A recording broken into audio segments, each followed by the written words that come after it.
ಇವತ್ತಿನ ನಮ್ಮ ತಂಡದ ವಿಷಯ ನೀರಿನ ಲಕ್ಷಣಗಳು ಮತ್ತು ಅದರ ಬಳಕೆ ಅಂತ. ಇಷ್ಟು ದಿವಸ ನಾವು ಅದ್ರ ಬಗ್ಗೆ ತಿಳ್ಕೊಂಡಿದ್ದೀವಿ. ಇವತ್ತು ನಾವು ನಿಮ್ಮ ಮುಂದೆ ಅದನ್ನ ಹಂಚ್ಕೊತಾ ಇದ್ದೀವಿ. ನಾನೀಗ 2 ಲೋಟದಲ್ಲಿ ನೀರು ಇಟ್ಕೊಂಡಿದ್ದೀನಿ. ಒಂದು ಚಮಚ ಉಪ್ಪು ಹಾಕಿದ್ದೀನಿ. ಇನ್ನೊಂದು ಲೋಟಕ್ಕೆ ಇನ್ನೊಂದು ಚಮಚ ಮರದ ಹೊಟ್ಟು ಹಾಕಿದ್ದೀನಿ. ನೀರು ಉಪ್ಪನ್ನ ಕರಗಿಸ್ಕೊಂಡಿದೆ. ಈ ಗುಣನ ನಾವು ಸಾರ್ವತ್ರಿಕ ದ್ರಾವಕ ಅಂತ ಕರಿತೀವಿ. ಇಂಗ್ಲಿಷ್ನಲ್ಲಿ ಯೂನಿವರ್ಸಲ್ ಸಾಲ್ವೆಂಟ್ ಅಂತ ಕರಿತೀವಿ. ಈ ನೀರಿನ ಗುಣನ ನಾವು ನಮ್ಮ ಸುತ್ತಮುತ್ತನೇ ನೋಡ್ಬೋದು. ಉದಾಹರಣೆಗೆ ಅಡುಗೆ ಮಾಡಬೇಕಾದ್ರೆ, ಬಟ್ಟೆ ತಯಾರಿಸ್ಬೇಕಾದ್ರೆ, ಹೊಸ ಪದಾರ್ಥಗಳನ್ನು ತಯಾರಿಸ್ಬೇಕಾದ್ರೆ ನಾವು ಈ ನೀರಿನ ಗುಣನ ನೋಡ್ಬೋದು. ಅದೇ ಈಗ ಮರದ ಹೊಟ್ಟನ್ನ ನೀರು ಕರಗಿಸ್ಬೇಕಾಗಿಲ್ಲ. ನೀರು ಕೆಲವೊಂದು ಪದಾರ್ಥಗಳನ್ನು ಮಾತ್ರ, ತುಂಬ ಪದಾರ್ಥಗಳನ್ನು ಕರಗಿಸ್ಕೊಳ್ಳುತ್ತೆ, ಕೆಲವೊಂದು ಪದಾರ್ಥಗಳನ್ನು ಮಾತ್ರ ಕರಗಿಸ್ಕೊಳ್ಳಲ್ಲ. ಉದಾಹರಣೆಗೆ ಮರದ ಹೊಟ್ಟು, ಸೀಮೆ ಸುಣ್ಣದ ಪುಡಿ, ಜಿಡ್ಡಿನ ಪದಾರ್ಥಗಳು ಮುಂತಾದವು ಕರಗಿಸ್ಕೊಳ್ಳಲ್ಲ. ನಾವು ನೀರು ಎಲ್ಲ ಪದಾರ್ಥಗಳನ್ನು ಕರಗಿಸ್ಕೊಳ್ಳುತ್ತೆ ಅಂತ ಹೆಚ್ಚಿನ ಪ್ರಮಾಣದಲ್ಲಿ ಹಾಕ್ತಾ ಹೋದ್ರೆ ಒಂದು ಪ್ರಮಾಣದಲ್ಲಿ ಮಾತ್ರ ನೀರು ಕರಗಿಸ್ಕೊಳ್ಳುತ್ತೆ. ಆ ಪ್ರಮಾಣಕ್ಕಿಂತ ಹೆಚ್ಚಾದ್ರೆ ನೀರು ಕರಗಿಸ್ಕೊಳ್ಳಲ್ಲ. ನೀವು ನೋಡ್ತಿರ್ಬೋದು, ನೀರು ಉಪ್ಪನ್ನ ಕರಗಿಸ್ಕೊತಾ ಇಲ್ಲ. ನಾವು ಎಷ್ಟೇ ಮಿಕ್ಸ್ ಮಾಡಿದ್ರು ಅದು ತಳ ಸೇರಿದೆ. ಈ ಗುಣನ ನಾವು ಈ ಗುಣನ ಪರ್ಯಾಪ್ತ ದ್ರಾವಣ ಅಂತ ಕರಿತೀವಿ. ಇಂಗ್ಲಿಷ್ನಲ್ಲಿ ಸ್ಯಾಚುರೇಷನ್ ಅಂತ ಕರಿತೀವಿ. ನೀರು ಒಂದು ಸಾರ್ವತ್ರಿಕ ದ್ರಾವಕ ಅಂತ ನಾವು ತಿಳ್ಕೊಂಡ್ವಿ. ಅದು ಒಂದಿಷ್ಟು ವಸ್ತುಗಳನ್ನ ಕರಗಿಸ್ಕೊಳ್ಳುತ್ತೆ. ಜಾಸ್ತಿ ಲವಣಾಂಶ ಅಂದರೆ ಕ್ಯಾಲ್ಸಿಯಂ, ಮೆಗ್ನೀಷಿಯಂ, ಐರನ್ ಇದ್ದರೆ ಆ ನೀರಲ್ಲಿ ಅದನ್ನು ಗಡಸು ನೀರು ಅಂತಾರೆ. ಅದೇ ಕಡಿಮೆ ಇದ್ದರೆ ಆ ನೀರಲ್ಲಿ ಲವಣಾಂಶ, ಅದನ್ನು ಮೆದು ನೀರು ಅಂತಾರೆ. ಗಡಸು ನೀರು ಮತ್ತು ಮೆದು ನೀರನ್ನ ಕಂಡುಹಿಡಿಯೋಕ್ಕೆ ಒಂದು ಸುಲಭವಾದ ಚಟುವಟಿಕೆ ತೋರಿಸ್ತೀವಿ. ಇಲ್ಲಿ ನಾನು 2 ಗಾಜಿನ ಬಾಟಲ್ ತೊಗೊಂಡಿದ್ದೀನಿ. ಎರಡಕ್ಕೂ ಒಂದೇ ಪ್ರಮಾಣದ ಬೇರೆ ಬೇರೆ ನೀರು ಹಾಕಿದ್ದೀನಿ. ಎರಡಕ್ಕೂ ಒಂದೇ ಪ್ರಮಾಣದ ಸೋಪಿನ ನೀರು ಹಾಕಿದ್ದೀನಿ. ಎರಡನ್ನು ಕುಲುಕಿಸ್ತೀನಿ. ಇದರಲ್ಲಿ ಜಾಸ್ತಿ ನೊರೆ ಬಂದಿದೆ, ಯಾಕೆಂದರೆ ಇದರಲ್ಲಿ ಕಮ್ಮಿ ಲವಣಾಂಶ ಇರುತ್ತೆ. ಇದು ಮೆದು ನೀರು. ಇದು ನಮ್ಮ ಶಾಲೆಯ ಫಿಲ್ಟರ್ ನೀರು.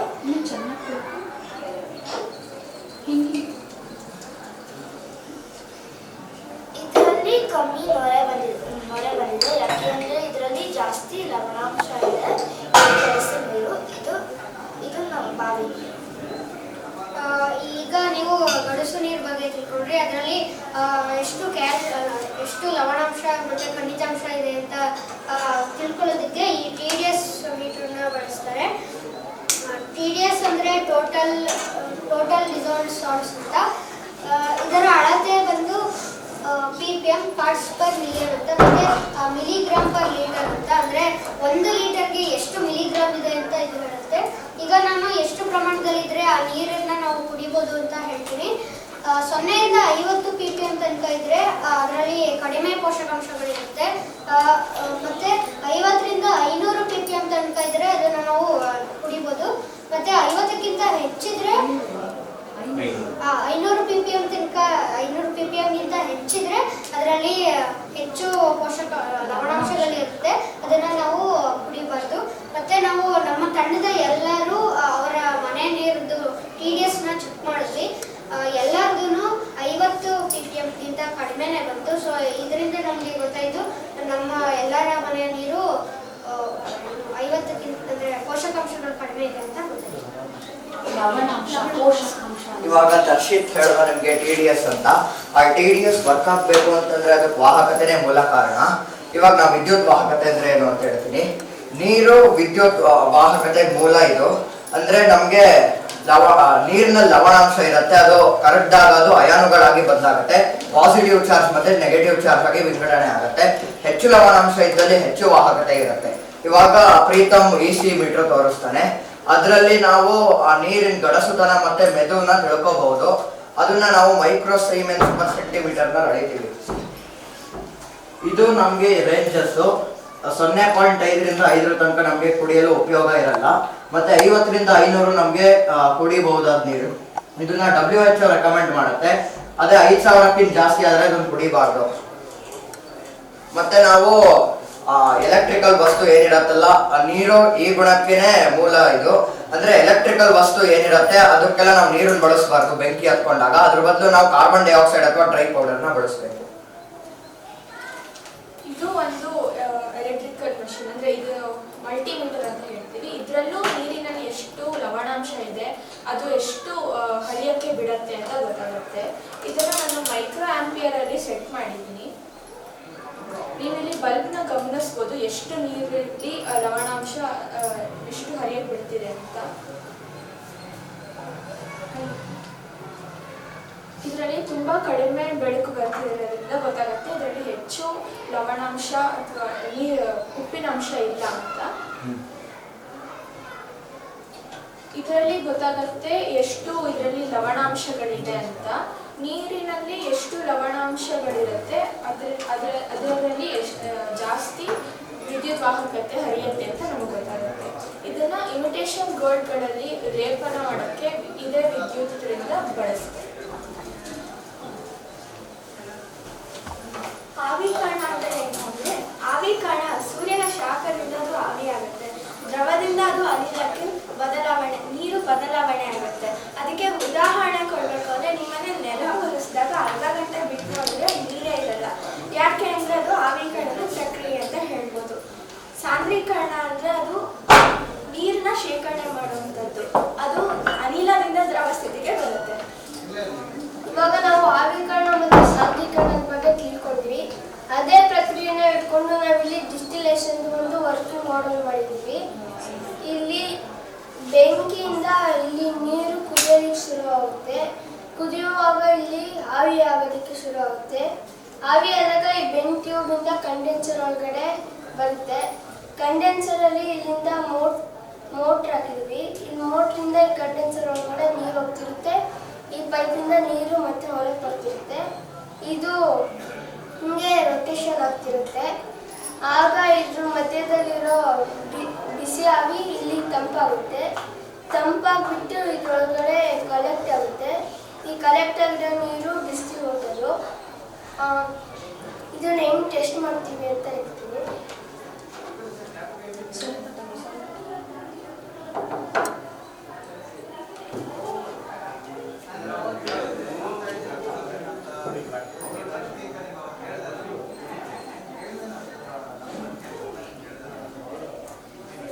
ಇದ್ರ DC 8 ಬಂದಿದೆ. ಮೊದಲು ಎಷ್ಟಿತ್ತು? ಮೊದಲು ಇದ್ರದ್ದು EC 169 ಇತ್ತು. ಇವಾಗ 8 ಆಗಿದೆ. ಅಂದರೆ ಇವಾಗ ನಾವು ಮಾಡಿರೋದು ವರ್ಕ್ ಆಗಿದೆ ಅಂತ ಅರ್ಥ. ಇವಾಗ ಇದನ್ನ ಮಾಡಬೇಕಾದ್ರೆ ನಮಗೆ ತುಂಬ ಕಷ್ಟಗಳಾಯಿತು. ಈ ಕಂಡೆನ್ಸರ್ನ 3-4 ಸಲ ಚೇಂಜ್ ಮಾಡಿದ್ವಿ. ಆಮೇಲೆ ಈ ಬೆಂಕಿ ಟ್ಯೂಬು 2 ಸಲ ಹೊಡೆದೋಯ್ತು. ಮತ್ತು ಇಲ್ಲಿ ಗ್ಲೂ ಹಾಕಿದಾಗ ಇದು ಬಿಸಿ ಆದಾಗ ಇಲ್ಲಿ ಅದು ಚಿನ್ನಬಿಟ್ಟು ಕೆಳಗೆ ಬೀಳೋದಕ್ಕೆ ಶುರು ಆಗ್ತಿತ್ತು. ಆಗ ಇವಾಗ ಏರ್ ಡ್ರೈ ಕ್ಲೇ ಆಗಿದ್ವಿ. ಇವಾಗ ಈ ರೀತಿ ಆಗಿದೆ. ಮತ್ತು ಇಲ್ಲಿ 200 ml ನೀರು ತಗೊಂಡ್ರೆ ಇಲ್ಲಿ 100 ml ಡಿಸ್ಟಿಲ್ ವಾಟರ್ ಆಗುತ್ತೆ. pH ಎಷ್ಟು ಟೈಮ್? ಅದು 1.5 ಗಂಟೆ ಬೇಕಾಗುತ್ತೆ ಅಷ್ಟೇ. ಪ್ರೀತಮ್ ನಮಗೆ ಈಗ ಡಿಸ್ಟಿಲ್ ವಾಟರ್ ಹೇಗೆ ಮಾಡೋದು ಅಂತ ಹೇಳ್ದ. ಇದ್ರ pH 7 ಆಗಿರೋದು, ಇದರ ಉಪಯೋಗಗಳೇನು ಅಂತ ನಾನು ಹೇಳ್ತೀನಿ. ಇದ್ರ pH 7 ಆಗಿರೋದ್ರಿಂದ ಇದರಲ್ಲಿ ತಟಸ್ಥವಾಗಿರುತ್ತೆ. ಆದ್ದರಿಂದ ಇದನ್ನು ಸುಮಾರು ಕಡೆ ಬಳಸ್ತಾರೆ. ವೈದ್ಯಕೀಯದಲ್ಲಿ ಇದನ್ನ ಎಲ್ಲರೂ ಸ್ಟೆರೈಲ್ ಆಗಿರಬೇಕು, ಅದರಲ್ಲಿ ಡ್ರಿಪ್ಪು ಇಂಜೆಕ್ಷನ್ಗಳಲ್ಲಿ ಗಾಯವನ್ನು ತೊಳೆಯೋದಕ್ಕೂ ಸಹ ಬಳಸ್ತಾರೆ. ಲ್ಯಾಬ್ಗಳಲ್ಲಿ ನಮಗೆ ಯಾವುದೇ ಸರಿಯಾದ ಫಲಿತಾಂಶ ಬರಬೇಕು ಅಂದರೂ ಡಿಸ್ಟಿಲ್ ವಾಟರ್ ಬೇಕು. ಮತ್ತು ಕಾಸ್ಮೆಟಿಕ್ಸ್ ಅಂದರೆ ಪ್ರಸಾಧನ ಸಾಮಗ್ರಿಗಳಲ್ಲೂ ಚರ್ಮಕ್ಕೆ ಯಾವುದೇ ರೀತಿ ಹಾನಿಯಾಗದೇ ಇರಲಿ ಅಂತ ಡಿಸ್ಟಿಲ್ಡ್ ವಾಟರ್ ಬಳಸ್ತಾರೆ. ನಮ್ಮ UPS ಕಾರು ಬ್ಯಾಟ್ರಿಗಳಲ್ಲೂ ಸಹ ಡಿಸ್ಟಿಲ್ಡ್ ವಾಟರ್ ಹಾಕ್ತೀವಿ. ಯಾಕಂದರೆ ಅಲ್ಲಿ ನೀರು ಕೂಲಿಂಗ್ ಏಜೆಂಟ್ ಆಗಿರುತ್ತೆ, ಅಲ್ಲಿ ವಾಹಕತೆ ನಡಿಬಾರ್ದು. ಡಿಸ್ಟಿಲ್ಡ್ ವಾಟರ್ನಲ್ಲಿ ವಾಹಕತೆ ತುಂಬ ಕಡಿಮೆ ಇರುತ್ತೆ. ಆದ್ದರಿಂದ ಅದನ್ನು ಬಳಸ್ತೀವಿ. ಇನ್ನೂ ಸುಮಾರು ಕಡೆ ಬಳಸ್ತಾರೆ. ಇದು ಕೂಡ ಡಿಸ್ಟಿಲ್ ವಾಟರ್. ನಾನು ಮೊನ್ನೆ ಹಾಸ್ಪಿಟಲ್ಗೆ ಹೋದಾಗ ಇದನ್ನ ಡಿಸ್ಟಿಲ್ ವಾಟರ್ನ ತುಂಬ ಯೂಸ್ ಮಾಡ್ತಾರೆ ಅಂತ ಗೊತ್ತಾಯಿತು. ನಾನು ಜಲಶುದ್ಧೀಕರಣ ಶುದ್ಧೀಕರಣ ಘಟಕದಲ್ಲಿ ನದಿ ನೀರನ್ನು ಶುದ್ಧೀಕರಿಸಿ ನಮ್ಮ ಮನೆಗೆ ತಲುಪುವ ಹಂತಗಳನ್ನು ವಿವರಿಸುತ್ತೀನಿ. ಕಡಿಮೆ ಪ್ರಮಾಣದಲ್ಲಿ ಮಾಡಿ ವಿವರಿಸುತ್ತೀನಿ. ಮೊದಲಿಗೆ ಜಲಶುದ್ಧೀಕರಣ ಘಟಕದಲ್ಲಿ ನೀರನ್ನ ಫೌಂಟೈನ್ ತರ ಬಿಡ್ತಾರೆ. ಅದರಲ್ಲಿ ನೀರಲ್ಲಿರುವಂತ ಬ್ಯಾಕ್ಟೀರಿಯಾಗಳೆಲ್ಲ ಹೋಗುತ್ತೆ. ಅದನ್ನ ನಾವು ವಾಯುವಿಕೆ ಅಂತ ಕರಿತೀವಿ. ಇದನ್ನ ನೀವು ನದಿ ನೀರು ಅಂತ ಅನ್ಕೊಳ್ಳಿ. ಈ ನದಿ ನೀರಲ್ಲಿ ಗಟ್ಟಿ ಅಂಶ ಮತ್ತು ಮಣ್ಣು ಅದೆಲ್ಲ ತಳ ಸೇರಿಕೆ ಆದ್ಮೇಲೆ ಬಸುವಿಕೆ ಮಾಡ್ಕೊಂಡಿದ್ದೀನಿ. ಬಸುವಿಕೆನ ಎಲ್ಲೆಲ್ಲಿ ನಾವು ಉಪಯೋಗ ಮಾಡ್ತೀವಿ ಅಂದ್ರೆ ಅಕ್ಕಿನ ತೊಳೆಬಿಟ್ಟು ನೀರು ಚೆಲ್ತೀವಲ್ಲ ಅದನ್ನ ಬಸುವಿಕೆ ಅಂತೀವಿ. ಸೊಪ್ಪನ್ನು ತೊಳೆಬಿಟ್ಟು ನೀರು ಚೆಲ್ತೀವಲ್ಲ ಅದನ್ನ ಬಸುವಿಕೆ ಅಂತಾರೆ. ನಾನು ನೆಕ್ಸ್ಟು ಸೋಸುವಿಕೆ ಮಾಡ್ಕೊಂಡಿದ್ದೀನಿ. ಈ ಸೋಸುವಿಕೆಗೆ ನಾನು ಫಿಲ್ಟರ್ ಪೇಪರ್ನ ಯೂಸ್ ಮಾಡಿದ್ದೀನಿ. ಈ ಸೋಸುವಿಕೆನ ಎಲ್ಲೆಲ್ಲಿ ಬಳಕೆ ಮಾಡ್ತಾರೆ ಅಂದರೆ ನಾವು ಟೀನ ಮಾಡ್ಬೇಕಾದ್ರೆ ಸೋಸ್ತೀವಲ್ಲ ಅದನ್ನು ಸೋಸುವಿಕೆ ಅಂತಾರೆ. ಜ್ಯೂಸ್ ಮಾಡ್ಬೇಕಾದ್ರೆ ಸೋಸ್ತೀವಲ್ಲ ಅದನ್ನು ಸೋಸುವಿಕೆ ಅಂತ ಹೇಳ್ತಾರೆ. ಈ ಸೋಸುವಿಕೆ ಮಾಡ್ಕೊಂಡು ಬಸುವಿಕೆ ಮಾಡ್ಕೊಂಡಿದ್ದೀನಿ. ಅದಕ್ಕೆ ನಾನು ಸ್ಫಟಿಕ ಹಾಕಿದ್ದೆ. ಸ್ಫಟಿಕನ ಇಂಗ್ಲೀಷಲ್ಲಿ ಆಲಮ್ ಅಂತ ಹೇಳ್ತೀನಿ. ಆಲಮ್ ಹಾಕಿದ್ರೆ ಇನ್ನೊಂದಕ್ಕೆ ಬಸುವಿಕೆ ಮಾಡ್ಕೊಂಡಾಗ ನಮಗೆ ಈ ಥರ ಫಿಲ್ಟರ್ ಆಗಿ ಬಂತು. ನೀವು ನೋಡ್ಬೋದು ಮೊದಲಿಂದ ಮತ್ತೆ ಕೊನೆವರೆಗೂ ಎಷ್ಟು ವ್ಯತ್ಯಾಸ ಆಗಿದೆ. ನಾವು ನೀರಿಗೆ ಸ್ಫಟಿಕ ಯಾಕೆ ಹಾಕ್ತೀವಿ ಅಂದ್ರೆ ಸ್ಫಟಿಕ ನೀರಲ್ಲಿರೋ ಅಂತ ಕಸ ಅಥವಾ ಮಣ್ಣನ್ನ ಅಟ್ರಾಕ್ಟ್ ಮಾಡುತ್ತೆ. ಅದರಿಂದ ಮಣ್ಣು ಈ ತರ ಕೆಳಗಡೆ ಸಣ್ಣ ಸಣ್ಣ ಉಂಡೆ ಆಗಿ ಕೆಳಗಡೆ ಹೋಗಿ ಕೂರುತ್ತೆ. ಮತ್ತೆ ಇದರಿಂದ ನಮಗೆ ಸ್ವಲ್ಪ ಕ್ಲಿಯರ್ ಆಗಿರುವಂತ ವಾಟರ್ ಸಿಗುತ್ತೆ. ಈ ತರ ಸ್ಫಟಿಕ ಹೀಗಿರುತ್ತೆ. ಮತ್ತೆ ಇದನ್ನ ಮನೆಯಲ್ಲಿ ಸಂಪುಗಳಿಗೆ ಜಾಸ್ತಿ ಹಾಕ್ತಾರೆ. ಇದರಿಂದನೂ ಕೂಡ ನಮಗೆ ಅದೇ ತರ ಆಗತ್ತೆ. ಇದನ್ನ ನಾವು ಕೋಆಗ್ಯುಲೇಷನ್ ಅಂತ ಕರಿತೀವಿ. ನಾವು ಈಗಾಗಲೇ EC ಮತ್ತೆ TDS ಬಗ್ಗೆ ತಿಳ್ಕೊಂಡಿದ್ದೀವಿ. ನಾವು ಕುಡಿಯೋ ನೀರಲ್ಲಿ ಮುಖ್ಯವಾಗಿ ಇರಬೇಕಾಗಿರೋಂಥ ಅಂಶಗಳು ಅದೆರಡೂ ಕೂಡ. ಮತ್ತೆ pH ನಾವು ಕುಡಿಯೋ ನೀರಲ್ಲಿ pH 8ರಿಂದ 9 ಇರಬೇಕು. ಅದನ್ನ ಆಲ್ಕಲೈನ್ ಆಗಿರುತ್ತೆ. ಮತ್ತೆ TDS 50ರಿಂದ 500 ppm ಇರಬೇಕು. ಮತ್ತೆ EC 0.5 ಇಂದ 1500 ಮೈಕ್ರೋ ಸಿಮೆನ್ಸ್ ಇರಬೇಕು. ಮತ್ತೆ ಹಾರ್ಡ್ನೆಸ್ ಜಾಸ್ತಿ ಇರಬಾರ್ದು, ಅಂದ್ರೆ ಗಡಸುತನ ಹೆಚ್ಚು ಇರಬಾರ್ದು. ಮತ್ತೆ ಕ್ಲೋರೈಡ್ಸ್, ನೈಟ್ರೇಟ್ಸ್, ಫ್ಲೂರೈಡ್ ಮತ್ತೆ ಹೆವಿ ಮೆಟಲ್ಸ್ ಇದಿಷ್ಟು ಕೂಡ ನೀರಲ್ಲಿ ಒಂದು ಪ್ರಮಾಣದಲ್ಲಿ ಇರಬೇಕು. ನಾವು ಈ ನಾಲ್ಕರ ಬಗ್ಗೆ ಮಾತ್ರ ಅಧ್ಯಯನ ಮಾಡೋಕ್ಕಾಗುತ್ತೆ. ಇನ್ನು ಮಿಕ್ಕಿದ್ದನ್ನು ಮುಂದಿನ ದಿನಗಳಲ್ಲಿ ತಿಳ್ಕೊತೀವಿ. ಮತ್ತೆ ನಾವು ಈ ಒಂದು ವಾಟರ್ ಕಿಟ್ ಅನ್ನು ಯೂಸ್ ಮಾಡಿಕೊಂಡು ಇದರಿಂದನೂ ತುಂಬಾ ಪರೀಕ್ಷೆಗಳನ್ನ ಮಾಡಿದ್ವಿ. ಮತ್ತೆ ಇದರಲ್ಲಿ ನಾವು ಕುಡಿಯೋ ನೀರಿನ ಎಲ್ಲ ತರದ ಪರೀಕ್ಷೆಗಳನ್ನ ಕೂಡ ಮಾಡ್ಬೋದು. ನೀವು ಕೂಡ ನಿಮ್ಮ ಮನೆಯ ನೀರನ್ನ ಪರೀಕ್ಷೆ ಮಾಡ್ಕೋಬೇಕಂತಂದ್ರೆ JCE ಕಾಲೇಜಲ್ಲಿ ಎನ್ವೈರನ್ಮೆಂಟಲ್ ಸೈನ್ಸ್ ವಿಭಾಗದಲ್ಲಿ ಮಾಡ್ಕೊಡ್ತಾರೆ. ನೀವು ಕೂಡ ನಿಮ್ಮ ನೀರನ್ನ ಪರೀಕ್ಷೆ ಮಾಡಿಸ್ಬೋದು. ಮತ್ತೆ ಹೆಚ್ಚು ಮಿನರಲ್ಸ್ ಇರೋ ನೀರನ್ನ ಕುಡಿದ್ರೆ ಅದರಿಂದ ನಮಗೆ ಕಿಡ್ನಿ ಸ್ಟೋನ್ ಮತ್ತೆ ಹೇರ್ ಪ್ರಾಬ್ಲಮ್ಸ್ ಮತ್ತೆ ಡೈಜೆಷನ್ ಪ್ರಾಬ್ಲಮ್ ಕೂಡ ಉಂಟಾಗುತ್ತೆ. ಈ ವಿಷಯಗಳನ್ನ ಗಮನದಲ್ಲಿ ಇಟ್ಕೊಂಡು ನಾವು ನಮ್ಮ ಶಾಲೆಯ ಕುಡಿಯೋ ನೀರನ್ನ ಪರೀಕ್ಷಿಸಿದ್ವಿ. ಅವಾಗ ಬಂದಿದ್ದು TDS 0, EC 4, pH 7 ಅನ್ನೋ ತಟಸ್ಥ ನೋಡೋದಕ್ಕೆ ತಿಳಿಯಾಗಿತ್ತು. ಇದಾದ್ಮೇಲೆ ನಮ್ಮ ತಂಡದ ನೀರನ್ನ ಪರೀಕ್ಷಿಸಿದಾಗಲೂ ತುಂಬಾ ಜನದ್ದು 5ಕ್ಕಿಂತ ಕಮ್ಮಿನೇ ಬಂತು. ಅದಕ್ಕೆ ನಾವು ಇದನ್ನ ಹೆಚ್ಚಿಸಕ್ಕೆ 2 ವಿಧಾನನ ಅನುಸರಿಸ್ಕೊಂಡ್ವಿ. ಮೊದಲನೇದೇನು ಅಂದ್ರೆ ಕುದಿಸಿ ಆರಿಸಿದ ನಲ್ಲಿ ನೀರಿಗೆ ನಮ್ಮ ಶಾಲೆ ಕುಡಿಯೋ ನೀರನ್ನ ಸೇರಿಸೋದು. ಕುದಿಸಿ ಆರಿಸಿದ ನಲ್ಲಿ ನೀರಿನ TDS 92, EC 200, pH 6 ನೋಡೋದಕ್ಕೆ ತಿಳಿಯಾಗಿತ್ತು. ಏನು ಕುದಿಸಿ ಆರಿಸ್ತೀವಿ ಅಂದ್ರೆ ನಾವು ಕುದಿಸಿ ಆರಿಸಿದಾಗ ಅದರಲ್ಲಿರೋ ಬ್ಯಾಕ್ಟೀರಿಯಾಸ್ ಎಲ್ಲ ಸತ್ತೋಗುತ್ತೆ. ಕುದಿಸಿದಾಗ ನಾವು ಕುದಿಸಿ ಆರಿಸಿದ ನಲ್ಲಿ ನೀರಿಗೆ ನಮ್ಮ ಶಾಲೆ ಕುಡಿಯೋ ನೀರನ್ನ ಸೇರಿಸಿದಾಗ ಬಂದಿದ್ದು TDS 52, 0ರಿಂದ 52, EC 4ರಿಂದ 112, pH 7ರಿಂದ 8 ನೋಡೋದಕ್ಕೆ ತಿಳಿಯಾಗಿತ್ತು. ಇದರಿಂದ ನೋಡ್ಬೋದು ಈಗ ಇದು ಕುಡಿಯಲು ಯೋಗ್ಯವಾದ ನೀರಾಗಿದೆ. ಎರಡನೇ ವಿಧಾನ ಏನು ಅಂದ್ರೆ ನಮ್ಮ ಶಾಲೆ ಕುಡಿಯೋ ನೀರನ್ನ ಮಡಿಕೆಯಲ್ಲಿ ಇಟ್ಟಿದ್ವಿ.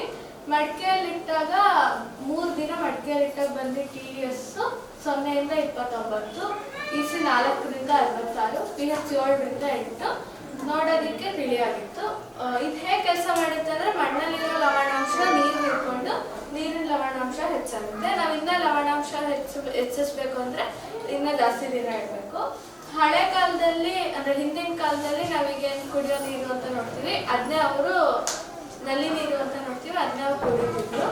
ಆದರೆ ಅವರು ಸೂಕ್ಷ್ಮ ಜೀವಿಗಳನ್ನ ಸಾಯಿಸೋದಕ್ಕೆ ಬೆಳ್ಳಿ ಅಥವಾ ತಾಮ್ರದ ವಸ್ತುಗಳನ್ನ ಹಾಕಿಡೋದು ಅಥವಾ ಬೆಳ್ಳಿ ಅಥವಾ ತಾಮ್ರದ ವಸ್ತು ಲೋಟದಲ್ಲೇ ನೀರು ಕುಡಿತಿದ್ರು. ಬೆಳ್ಳಿ ಅಥವಾ ತಾಮ್ರದ ಬದಲು ನಾವು ಇದ್ಲು ಅಥವಾ ನುಗ್ಗೆ ಬೀಜನ ಉಪಯೋಗಿಸ್ಕೋಬೋದು. ಮತ್ತೆ ನಾವು ಸಿಹಿ ನೀರನ್ನ ಕುಡಿಬೇಕು ಅಂತಂದಾಗ ಲಾವಂಚ ಬೇರು ಅಂತ ಒಂದು ಬರುತ್ತೆ, ಅದನ್ನ ಕೂಡ ನಾವು ಹಾಕೋಬಹುದು. ಅದರಿಂದ ಗಡಸ್ ನೀರು ನಮಗೆ ಮೆದು ನೀರಾಗಿ ಸಿಗುತ್ತೆ. ಈ ವಿಧಾನನ ನಮ್ಮ ಶಾಲೆಯಲ್ಲೂ ಅಳವಡಿಸ್ಕೋತೀವಿ ನಾವು. ಈ ವರ್ಷದ ವಿಷಯ ನೀರಾಗಿರೋದ್ರಿಂದ ನಾವು ನಮ್ಮ ಮೈಸೂರಿಗೆ ಯಾವ ಕೆರೆ ಅಥವಾ ನದಿ ತುಂಬ ಮುಖ್ಯವಾಗಿತ್ತು ಅಂತ ನೋಡಿದ್ವಿ. ಆ ಕಾವೇರಿ ಕಬಿನಿ ಎಲ್ಲ ಎಲ್ಲರಿಗೂ ಗೊತ್ತೇ ಇರುತ್ತೆ. ಮತ್ತು ಡ್ಯಾಮ್ನಿಂದ ನೀರು ಸರಬರಾಜು ಆಗ್ತಾ ಇರುತ್ತೆ. ಡ್ಯಾಮ್ ಇಲ್ಲದೆ ಇದ್ದಾಗ ಹೇಗಿರುತ್ತೆ ಅಂತ ನೋಡಿದಾಗ ನಮಗೆ ಎಣ್ಣೆ ಹೊಳೆ ಅಂತ ಗೊತ್ತಾಯಿತು. ನಾವು ಈ ಎಣ್ಣೆ ಹೊಳೆ ಈಗ ಹೇಗಿದೆ ಏನಾಗಿದೆ ಅಂತ ತಿಳ್ಕೊಳ್ಳೋ ಕುತೂಹಲದಿಂದ ಕೆಲವು ಶಿಕ್ಷಕರು ಮಕ್ಕಳು ಪೋಷಕರು ಸೇರಿಕೊಂಡು ಒಂದು ದಿನ ಕಾರ್ಯಕ್ರಮ ಆಯೋಜಿಸಿದ್ವಿ. ಅವತ್ತು ಆಗಸ್ಟ್ 31ರಂದು ನಾವು ಎಣ್ಣೆಹೊಳೆ ಉಗಮ ಅಂತ ಮೂಗನುಂಡಿ ಕೆರೆಗೆ ಹೋದ್ವಿ.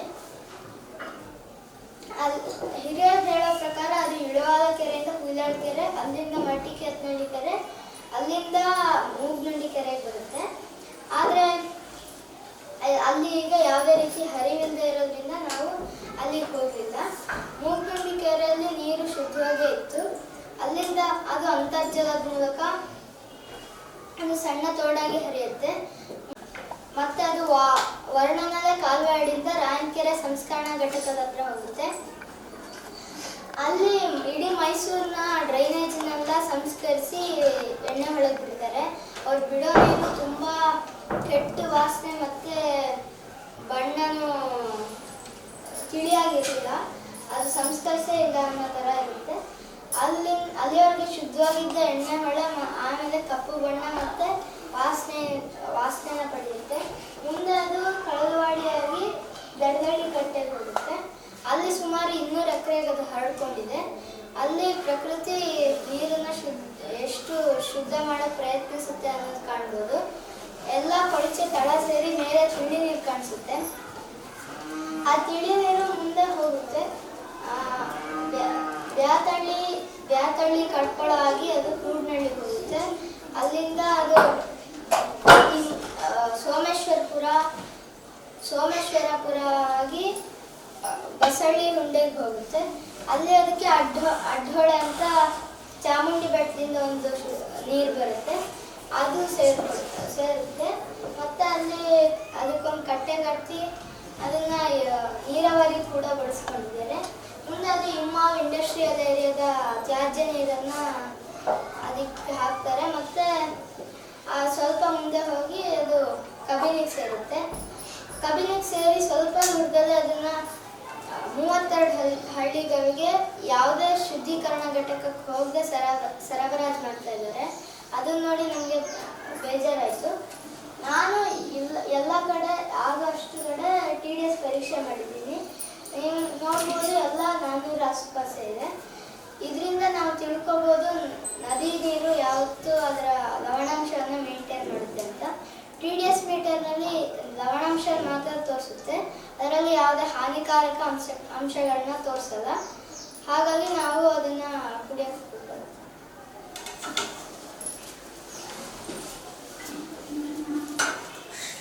ನೋಡಿ ನಾವೆಷ್ಟು ನೀರನ್ನು ಪೊಲ್ಯೂಟ್ ಮಾಡ್ತಾ ಇದೀವಿ ಅಲ್ವಾ. ಅದಕ್ಕೆ ನಾವು ಅಂದರೆ ಹಿಂದಿನ ಕಾಲದಲ್ಲಿ ಹಿಂಗಿರಲಿಲ್ಲ. ಹಿಂದಿನ ಕಾಲದಲ್ಲಿ ನಮ್ಮ ಥರ ಸೋಪನ್ನು ಬಳಸ್ತಾ ಇರಲಿಲ್ಲ. ಅದಕ್ಕೆ ನಾವು ಬರೀ ನೈಸರ್ಗಿಕ ಪದಾರ್ಥಗಳನ್ನ ಮಾತ್ರ ಬಳಸ್ಕೊಂಡು ಸೋಪನ್ನು ಮಾಡಿ ಕಲ್ತ್ಕೊಂಡ್ವಿ. ದಿನನಿತ್ಯ ಬಳಕೆಗೆ ಬೇಕಾದ ಸೋಪನ್ನು ನಾವೇ ಮಾಡ್ಕೋಬೋದು ಅಂತ ಕಲ್ತ್ಕೊಂಡ್ವಿ. ಆದರೆ ನೀವು ಅನ್ಕೋತೀರಾ ಸೋಡಿಯಂ ಹೈಡ್ರಾಕ್ಸೈಡ್ ಬಳಸಲೇಬೇಕು, ಅದು ರಾಸಾಯನಿಕ ಪದಾರ್ಥ ಅಲ್ವಾ ಅಂತ. ಆದರೆ ಅದು ಸೋಪಿನ ರೂಪಕ್ಕೆ ಬಂದಾಗ ಅದು ನೀರಿನ ಜೊತೆ ಬೆರೆತ್ಕೊಂಡು ಅದು ಬೇರೆ ರಾಸಾಯನಿಕ ಪದಾರ್ಥಗಳ ಥರ ಪ್ರಾಬ್ಲಮ್ ಅಂದರೆ ಆಗಲ್ಲ. ಅದಕ್ಕೆ ಇದು ಪರಿಸರ ಸ್ನೇಹಿ ಸೋಪ್ ಆಗಿದೆ. ಇದನ್ನು ನೀವು ಪ್ರಯತ್ನಿಸಿದರೆ ನೀವು ನೀರಿನ ಮಾಲಿನ್ಯನ ತಡೆಗಟ್ಟಬಹುದು. ನಾನೀಗ ನಾವೆಲ್ಲರೂ ಸೋಪನ್ನ ಹೆಂಗೆ ಮಾಡಿದ್ರು ಅಂತ ಹೇಳ್ತೀನಿ. ಇದನ್ನು ನಾವು 28ನೇ ತಾರೀಕು ಮಾಡಿದ್ದು. ಇದನ್ನು ಮಾಡೋಕ್ಕೆ ನಮಗೆ ಅಭಿಜಿತ್ ಅಣ್ಣ ಸಹಾಯ ಮಾಡಿದ್ರು. 400 ml ನೀರಿಗೆ 100 ಗ್ರಾಮ್ ಕಾಸ್ಟಿಕ್ ಸೋಡಾ ಹಾಕಿದ್ವಿ. ಕಾಸ್ಟಿಕ್ ಸೋಡಾ ಅಂದರೆ ಸೋಡಿಯಂ ಹೈಡ್ರಾಕ್ಸೈಡ್. ಕಾಸ್ಟಿಕ್ ಸೋಡಾ ಹಾಕಿದಾಗ ಅದು ಬಿಸಿ ಆಗುತ್ತೆ. ಅದಕ್ಕೆ ಅದನ್ನು 15 ನಿಮಿಷ ಆರಕ್ಕೆ ಬಿಡಬೇಕು. ಆಮೇಲೆ ಅದಕ್ಕೆ 600 ml ಕೊಬ್ಬರಿ ಎಣ್ಣೆ ಹಾಕಿದ್ವಿ. ಆಮೇಲೆ 10 ಗ್ರಾಮ್ ಅರಿಶಿನ ಹಾಕಿದ್ವಿ. ಅರಿಶಿನದ ಬದಲು ಇನ್ನೂ ಏನಾದ್ರು ಹಾಕೋಬೋದು. ಚಂದನ ಪುಡಿ, ಕಡಲೆ ಹಿಟ್ಟು, ಇಲ್ಲ ಅಲೋವೆರಾ. ಅದನ್ನೆಲ್ಲದನ್ನು 1.5 ಗಂಟೆ ಕಾಲ ಕಲಿಸಿದ್ವಿ. ಅದು ಸ್ಪೆಷಲ್ ಮೈಸೂರು ಪಾಕ್ ಹದಕೊಂಡ್ಮೇಲೆ ಅದನ್ನು ಮೋಲ್ಡಿಗೆ ಹಾಕಿದ್ವಿ. ನಾವು ಈ ಸೋಪನ್ನು ಮಾಡುವಾಗ ಒಂದಿನ ಗಮನದಲ್ಲಿ ಇಟ್ಕೊಂಡಿದ್ವಿ. ಏನಂದರೆ ನಾವು ಈ ಸೋಪನ್ನು ಮುಟ್ಟಲಿಲ್ಲ. ಯಾಕೆ ಮುಟ್ಟಲಿಲ್ಲ ಅಂದರೆ ಅದು ಪ್ರತ್ಯಾಮ್ಲೀಯವಾಗಿರುತ್ತೆ. ಮುಟ್ಟಿದ್ರೆ ನಮಗೆ ಕೈಗೆ ತುಕ್ಕಿ ಬರುತ್ತೆ. ಅದಕ್ಕೆ ನಾವು 15 ದಿವಸ ಬಿಟ್ಟು ಇದನ್ನು ಉಪಯೋಗಿಸ್ತಾ ಇದ್ದೀವಿ. 15 ದಿವಸ ಬಿಟ್ಟು ಉಪಯೋಗಿಸಿದ್ರೆ ಇದು ಕಾಸ್ಟಿಕ್ ಸೋಡಾ ಆವಿಯಾಗಿರುತ್ತೆ. ಇದೇ ನಾವು ಮಾಡಿರೋ ಸೋಪು. ಇದನ್ನು ಮಾಡೋಕ್ಕೆ 1.5 ಗಂಟೆ ತಗೊಂಡು ಮತ್ತು 390 ರೂಪಾಯಿ ಖರ್ಚಾಯಿತು. ಒಂದು ಸೋಪಿನ ಅಂದಾಜು ಬೆಲೆ 20 ರೂಪಾಯಿ. ಮತ್ತು ನನ್ನ ಮನೆಯಲ್ಲಿ, ಶ್ರೀರಾಮನ ಮನೆಯಲ್ಲಿ, ಅಮಾತ್ಯನ ಮನೆಯಲ್ಲಿ ಈಗಾಗಲೇ ಸೋಪನ್ನು ನಮ್ಮನೆಲ್ಲ ಮಾಡಿ ಬಳಸೋಕ್ಕೆ ಶುರು ಮಾಡಿದ್ದೀವಿ. ನೀವು ಮಾಡೋಕ್ಕೆ ಪ್ರಯತ್ನ. ಇವಾಗ ಸೋಪ್ ಮಾಡೋದು ಹೆಂಗೆ ಮತ್ತು ನೀರು ಒಂದು ಸಾರ್ವತ್ರಿಕ ದ್ರಾವಕ ಅಂತ ನಾವು ತಿಳ್ಕೊಂಡ್ವಿ. ಇವಾಗ ನೀರು ಸಾರ್ವತ್ರಿಕ ದ್ರಾವಕಾಗಿ ಎಲ್ಲ ಪದಾರ್ಥಗಳನ್ನ ನೇರವಾಗಿ ಕರಗಿಸ್ಕೊಳ್ಳೋಕ್ಕಾಗಲ್ಲ. ಅದು ಕೆಲವು ಪದಾರ್ಥಗಳನ್ನ ನೇರವಾಗಿ ಕರಗಿಸ್ಕೊಳ್ಳೋಕ್ಕಾಗಲ್ಲ. ಅದಕ್ಕೆ ಇವಾಗ ಉದಾಹರಣೆ ತಗೊಂಡ್ರೆ ಎಣ್ಣೆ ಕೊಬ್ಬುಗಳನ್ನ ಅದು ನೇರವಾಗಿ ಕರಗಿಸ್ಕೊಳ್ಳೋದು. ಅದಕ್ಕೆ ಸಾಬೂನು ಸಹಾಯ ಮಾಡುತ್ತೆ. ಇದು ಡಿಟರ್ಜೆಂಟ್ ಮಾರ್ಜಕದ ಪುಡಿ. ಇದು ಸಾಬೂನು ಇದು ಸಾಬೂನಿನ ಅಣು. ಇದು ಜಲಪ್ರೇಮಿ ತುದಿ, ಇದು ಜಲದ್ವೇಷಿ ತುದಿ. ಇವಾಗ ಇದು ಕೊಳೆನ ಹೆಂಗೆ ತೆಗಿಯುತ್ತೆ ಅಂತ ಹೇಳ್ತೀನಿ. ಸೊ ಇವಾಗ ಇದು ಬಟ್ಟೆ, ಇದು ಕೊಳೆ ತೊಟ್ಟು. ಇವಾಗ ಜಲದ್ವೇಷಿ ತುದಿಗಳು ಏನು ಕೊಳೆಗೆ ಅಂಟ್ಕೊಳ್ಳುತ್ತೆ. ಇವಾಗ ಕೊಳೆ ಸಾಮಾನ್ಯ ಜಿಡ್ಡಿಂದ ಮಾಡಿ ಇರುತ್ತೆ. ಅದಕ್ಕೆ ಇದು ಜಲದ್ವೇಷಿ ತುದಿಗಳು ಇದಕ್ಕೆ ಅಂಟ್ಕೊಳ್ಳುತ್ತೆ. ಇನ್ನೊಂದು, ನಮ್ಮಮ್ಮ ಯಾವಾಗಲೂ ಸೋಪ ಕೈ ತೊಳೆದ್ಯಾ ಅಂತ ಕೇಳ್ತಾ ಇರ್ತಾರೆ. ನನಗೆ ಯಾಕೆ ಅಂತ ಸರಿಯಾಗಿ ಗೊತ್ತಿರಲಿಲ್ಲ. ಆಮೇಲೆ ನನಗೆ ವಿವರವಾಗಿ ಗೊತ್ತಾಯಿತು. ಯಾಕೆಂತಂದರೆ ಕೀಟಾಣುಗಳ ಹೊರಪದರ ಜಿಡ್ಡಿಂದ ಮಾಡಲ್ಪಟ್ಟಿರುತ್ತೆ. ಜಿಡ್ಡನ್ನ ಈ ಸೋಪು ಹೊಡೆದು ಆ ಕೀಟಾಣು ಸಾಯುತ್ತೆ. ಇದರಿಂದ ನನಗೆ ಯಾಕೆ ಸೋಪ ಕೈ ತೊಳಿಬೇಕು ಅಂತ ಗೊತ್ತಾಯಿತು. ಇವಾಗ ಇಲ್ಲಿ ಬಟ್ಟೆ ಉದಾಹರಣೆ ತಗೊಂಡಿರೋದ್ರಿಂದ ಈ ಬಟ್ಟೆಯಲ್ಲಿರೋ ತೂತುಗಳಿಂದ ಕೆಳಗೆ ಹೋಗಿ ಕೊಳೆನ ಹೊರಕ್ಕೆ ತಳ್ಳೋಕ್ಕೆ ಶುರು ಮಾಡುತ್ತೆ. ಕೊನೆಗೆ ಕೊಳೆನ ಆಚೆ ತಳ್ಳುತ್ತೆ. ಆಮೇಲೆ ನಾವು ಕೊಳೆ ನೀರನ್ನ ಚೆಲ್ಲಿದಾಗ ಬಟ್ಟೆಗೆ ಕೊಳೆ ವಾಪಸ್ ಅಂಟ್ಕೊಳ್ದೆ ಅದು ನೀರು ಜೊತೆ ಹೊರ ಹೋಗುತ್ತೆ. ಇವಾಗ ಸೋಪು ಎಣ್ಣೆಯನ್ನು ಕರಗಿಸ್ಕೊಳ್ಳುತ್ತೆ ಅಂತ ಎಕ್ಸ್ಪೆರಿಮೆಂಟ್ ಚಟುವಟಿಕೆಯಿಂದ ನೋಡ್ಬೋದು. ಇದರಲ್ಲಿ ನಾನು ನೀರು ಮತ್ತು ಎಣ್ಣೆ ಹಾಕಿದ್ದೀನಿ. ಇದರಲ್ಲಿ ಸಾಬೂನು ಮತ್ತು ನೀರು, ಎಣ್ಣೆ ಹಾಕಿದ್ದೀನಿ. ಇವೆರಡನ್ನು ಜೋರಾಗಿ ಕುರುಕ್ತೀನಿ. ಇವಾಗ ಇದು ಸಾಬೂನು ಎಣ್ಣೆನ ಕರಗಿಸ್ಕೊಂಡಿದೆ, ಅದ್ರ ವಿಲೀನ ಮಾಡ್ಕೊಂಡಿದೆ. ಆದರೆ ಇಲ್ಲಿ ಬೇರೆ ಪದರನೇ ಇದೆ.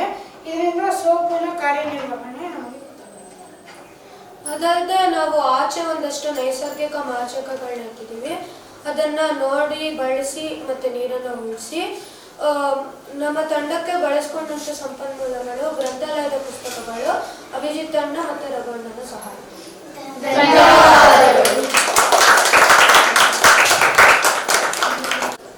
ಸುರಭಿ, ದರ್ಶಿತ್, ಅನಿರುದ್ಧ, ನವ್ಯ, ಪ್ರೇರಣ, ಯೋಷಿನಿ, ಅದಿತಿ, ಶ್ರೀರಾಮ, ಅನ್ವಿತಾ, ಕೃಷ್ಣ, ಅವನಿ, ಅಮಾತ್ಯ ಚಂದ್ರ, ಪ್ರೀತಮ್.